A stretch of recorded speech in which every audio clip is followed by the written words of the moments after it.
Well, hey there, everybody, and welcome to 2025 and a new Real Short Talk with Ryan. I hope you're having a fantastic day. I hope and pray that your new year is off to a great start. Thank you for choosing to spend a few moments with me as we settle into this new year. I want to ask the question today, who does your soul wait for? We're going to see an answer to that question, what the answer should be from Psalm 62, but it's really an evaluative question that you need to ask as we get into this year. Who does my soul wait for? Why is this important? Psalm 62 verse 3, David says, "How long will all of you attack a man to batter him?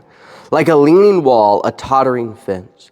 They only plan to thrust him down from his high position. They take pleasure in falsehood. They bless with their mouths, but inwardly they curse." What he's describing is, as David often does, a difficult circumstance. David was no stranger to hardship. We see this again and again throughout the Psalms. David is enduring some hard things, just like we do. We often endure hard things. Right? Maybe as you're making the transition from 2024 into 2025, you were like, man, I'm excited to leave 2024 in the dust because it was a hard year. Maybe you faced some sickness. Maybe you faced financial difficulties. Maybe you faced just all manner of things. Really, I don't know what you faced, but I know that you faced something. And if you didn't face it in 2024, maybe you're like, man, I'm not sure how 2025 is going to shake out. I've got some things looming that are difficult. So the question is, who is your soul going to wait for? Who is your soul? Who are you going to look for answers? Who are you going to look to for salvation? David's answer is the Lord. Right? Verse 1, he says, "For God alone my soul waits in silence. From him comes my salvation.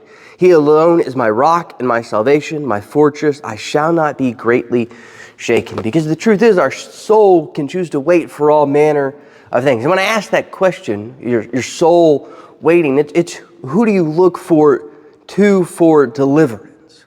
Because you can look to yourself for deliverance. You could say, hey, I've just got to buckle down. I've just got to pull myself up out of this hole. I've got to get healthy. I've got to manage my finances better. I've got to do X, Y, and Z, and then I will escape this difficult situation.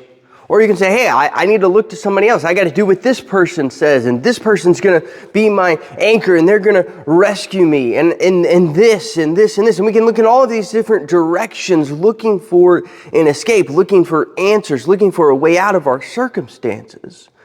Say, my abilities.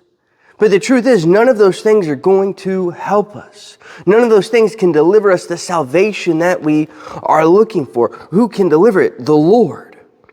"For God alone, O my soul, wait in silence, for my hope is from him." He only, not he plus you, or not he plus your significant other, or not he plus what? No, it's he alone is my rock and my salvation, my fortress. I shall not be shaken. On God rests my salvation and my glory, my mighty rock, my refuge is God. Trust him at all times, O people. Pour out your heart before him. That's my challenge to you as we enter this new year. Let your soul wait for God. Spend time with him. Spend time meditating on his word. Spend time in prayer. Spend time calling out to God, saying, hey, God, I'm in a difficult circumstance, but I trust you, and I'm going to wait for you. And he is going to deliver you. He is going to provide the strength that you need, the wisdom that you need, the courage that you need to walk through this season. If you would just wait for him and wait for his timing and trust in him. Hey, thanks for tuning in. That's all we've got for today. We'll see you back next week. Until then, go and glorify his name.